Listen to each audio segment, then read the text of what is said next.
Pause for a second. While the world is busy watching the United States versus China, something massive is happening quietly. By 2030, the third largest economy on Earth will not be Germany. It won't be Japan. It will be India. And this is not hype. This is trajectory. The real question isn't whether India will rise.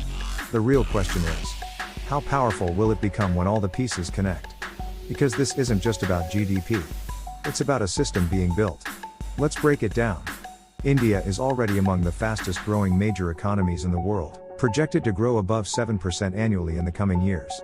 The economy is expected to move from around $4.5 trillion towards $7 trillion plus by 2030. But here's what matters more than the number. The structure is changing. For years, growth was driven mainly by consumption. Now investment and manufacturing are accelerating. Expressways, freight corridors, industrial parks, ports, logistics is becoming faster and cheaper. And when logistics becomes efficient, production scales. Global companies aren't just selling to India anymore. They are building in India. And that's when a country becomes indispensable. Now layer digital power on top of that. A decade ago, millions didn't even have bank accounts. Today, digital payments through UPI process tens of billions of transactions every single month.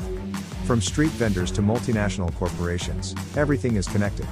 Aadhaar identity, real-time payments, public digital infrastructure, this is not just fintech innovation. It is a digital backbone for an entire civilization-scale economy. Countries across the world are studying and adapting India's digital public infrastructure model. That's influence. And none of this works without physical infrastructure. Massive capital expenditure is flowing into railways, highways, metros, ports and airports. Trillions of rupees are being deployed into long-term assets. Infrastructure might sound boring. But infrastructure is power. It reduces costs. It increases speed. It attracts manufacturing. It multiplies productivity. And when productivity rises, global supply chains shift. Which brings us to trade. India is no longer sitting on the sidelines of global trade negotiations.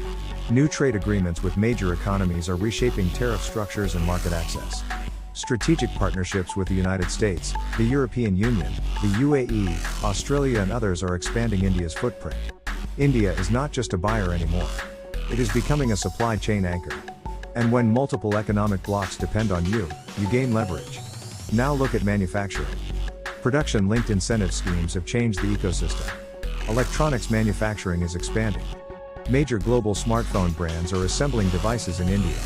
Automotive investments are accelerating. Renewable equipment production is scaling. Corporate investment pipelines are expanding rapidly. India is positioning itself as the alternative manufacturing powerhouse in a world that wants diversification. Not to replace anyone overnight, but to balance the system. That balance is strategic power. Now add defense. For decades, India relied heavily on imports. Today, domestic production of missiles, aircraft carriers, fighter jets and advanced systems is rising. Defense exports are climbing year after year, with ambitious targets ahead. Self-reliance in defense doesn't just reduce dependency. It increases strategic independence. A country that can defend itself, and support partners, commands respect. Then there's space. Successful lunar missions. Expanding satellite launches. Human spaceflight preparations. A growing commercial space ecosystem.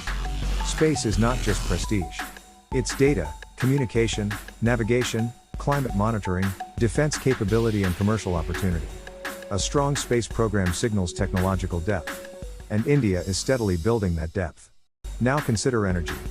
Renewable capacity is expanding rapidly, especially in solar. Non-fossil fuel power generation is rising. Electric mobility ecosystems are growing. Energy security is national security. And a country that can transition toward clean energy at scale becomes not just a consumer, but a future exporter of green solutions. Then comes the most powerful asset of all. Demographics. India has one of the youngest populations in the world. Hundreds of millions under the age of 30. That means workforce expansion. Startup growth. Digital adoption. Innovation velocity. If skilled and empowered, this demographic wave becomes an economic engine unmatched in scale. Talent becomes exportable. Ideas become scalable. Now zoom out. Economy. Digital backbone. Infrastructure. Trade. Manufacturing. Defense. Space. Energy. Youth. But there's one more layer. Diplomacy. India is carefully balancing relationships across power blocks, engaging with the West, participating in groupings like Quad, being active in BRICS, and positioning itself as a voice of the global South. This is strategic autonomy. Not choosing sides, but increasing options. In a multipolar world, bridge nations become critical. And bridge nations become influential. When you connect East and West, North and South, you don't just participate in the global order. You shape it. Now connect everything together. Infrastructure feeds manufacturing. Manufacturing boosts exports. Exports strengthen trade leverage. Digital systems increase efficiency. Youth drives innovation. Energy ensures sustainability. Defense guarantees sovereignty. Diplomacy expands influence. This is not random growth. This is systemic construction. Superpowers are not built in headlines. They are built in layers. Quietly. Consistently. Strategically. India's rise is not a sudden explosion. It's an accumulation of capability. By 2030, the numbers will make the shift obvious. But the foundation is being laid right now. The real shift is not that India wants to be at the center. It's that the global system is slowly adjusting around it. India is no longer on the periphery. It is becoming part of the core. And the world will adapt accordingly. If you want deep, fact-based breakdowns of global power shifts like this, grounded, strategic, and future-focused, stay with this channel. Because the next decade, it's going to be transformational.